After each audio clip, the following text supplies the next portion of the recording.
হক কথা বলাই লাগবে, অবস্থা যেমনই থাকে। কথা বললেন না কেন? আমি যদি কোনো রাজনৈতিক বক্তব্য দেই, এই পৃথিবীর শ্রেষ্ঠ রাজনীতিবিদ, শ্রেষ্ঠ রাষ্ট্রনায়ক, শ্রেষ্ঠ রাষ্ট্রপতি, শ্রেষ্ঠ সেনাপতি, শ্রেষ্ঠ বৈজ্ঞানিক, শ্রেষ্ঠ দার্শনিক, শ্রেষ্ঠ বাবা, শ্রেষ্ঠ নানা, শ্রেষ্ঠ স্বামী, শ্রেষ্ঠ আদর্শ, শ্রেষ্ঠ মহামানব রহমাতুল আলামিনের মদিনার আদর্শের রাজনীতির কথা বলবো। আমি যদি কোনো রাজনৈতিক বক্তব্য দেই, খলিফাতুল মুসলিমিন আমিরুল মুমিনিন হযরত ওমর ফারুকের আদর্শের রাজনীতির কথা বলবো।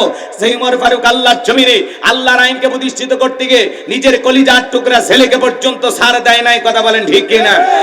সেই মদিনাওয়ালার আদর্শের রাজনীতির কথা শোনার পর আপনার যেন আবার চুলকানি আরম্ভ না হয়, কারণ কোরআন হাদিসের হক কথা সবার পেটে হজম হয়। আপনারাই বলেন তো, সুদ করে সামনে যদি সুদের বিষয় নিয়ে আলোচনা করা হয়, ওই কি সাতক্ষীরার ভিআইপি কোনো হোটেল থেকে মিষ্টি নিয়ে এসে বলবে হুজুর হ্যাঁ করেন একটু মিষ্টি খান, নাকি বলবে এই হুজুর এসে সুদের ওয়াজ কইরা আমার সুদের ব্যবসায় লাল বাতি জ্বালাইছে? কথা বলেন ঠিক কিনা? যারা ঘুষ খায়, দুর্নীতি করে, হারাম খায় ভুড়ি বানাইছে, 26 মাসের গর্ভবতী, ওদের সামনে ঘুষের আলোচনা করলে খুশি না বেজা? যারা বেনামাজি, নামাজ পড়া আসার খাইয়া বইরা আল্লাহ সিজদা দেয় না, ওদের সামনে নামাজের ওয়াজ করলে খুশি না বেজা? যে সমস্ত মা বোনেরা বোরকা পরে না, পর্দা করে না, বুকে ওড়না পর্যন্ত নেয় না, জিন্সের প্যান্ট গেঞ্জি পরে রাস্তাতে হাইটে যায়, পিছন দিক দিয়ে তাকালে মনে হয় দুটো সুপারি গাছ দাঁড়িয়ে আছে, এরকম বেহায়া বেপরদা নারীর সামনে পর্দার আলোচনা করলে খুশি না বেজা? এক কথায় ওয়াজ যদি কারো বিপক্ষে চলে যায়, কিয়ামত পর্যন্ত সে বক্তার উপরে খুশি হবে না। কথা বলেন ঠিক কিনা? এজন্য পরিষ্কার ভাবে একটি কথা বলে দিতে চাই, আজকের আলোচনার সভাপতি স্যারের মতো হবে না, প্রধান অতিথির মতো হবে না, মাহফিল কমিটির মতো হবে না, বক্তার মতো হবে না, শ্রোতাদের মতো হবে না।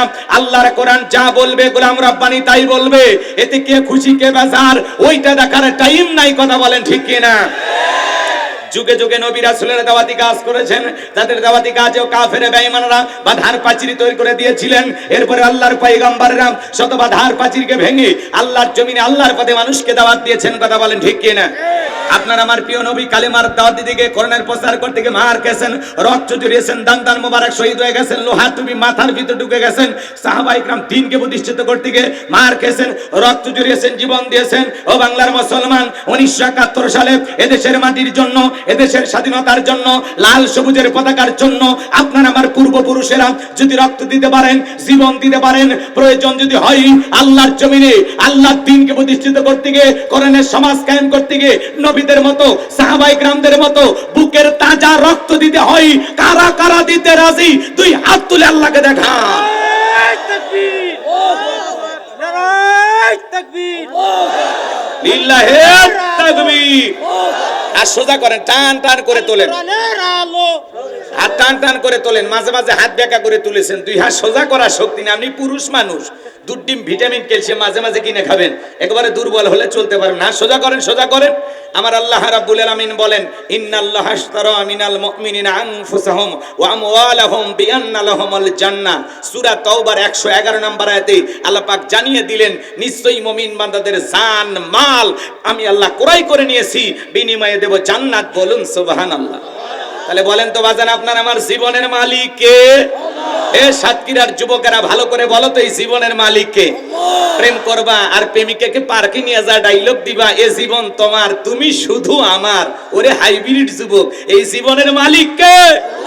আপনার আমার সম্পদের মালিক কে? আল্লাহর দেয়া জীবন, আল্লাহর দেয়া সম্পদ আল্লাহর পথে খরচ করতে রাজি আছেন তো মুসলমান? রাজি আছেন তো ইনশাআল্লাহ? রাজি আছেন তো ইনশাআল্লাহ? বাম হাত নামান, শুধু ডান হাত তুলে রাখেন। আল্লাহ রাব্বুল আলামিন বলেন, ইল্লা আসহাবাল ইয়ামিন ফি জান্নাতিন ইয়াতাসাআলুন। ডানপন্থী যারা জান্নাতের বাগানে থাকবে তারা, ডানপন্থী যারা আল্লাহর প্রিয় হতে পারবে তারা। বলুন আল্লাহু আকবার। কোনো কথা হবে না। কিছুক্ষণ আগেই বললেন হুজুর জীবন দিতে রাজি, রক্ত দিতে রাজি। আপাতত জীবন রক্তর দুইটার কোনোটাই দেয়া লাগবে না। ডান হাতটা পকেটের ভিতর ঢুকে দিয়া যে যা পারেন, যতটুকু পারেন প্রাণ ভরে মাদ্রাসা মসজিদের জন্য দান করবেন। সোজা ডান হাত নিজের পকেটে দেন, অন্য কারো পকেটে হাত দিয়ে পকেট মেরে বলে মার খেন না। সবাই পকেটে হাত দেন, আমিও দিচ্ছি, দেন।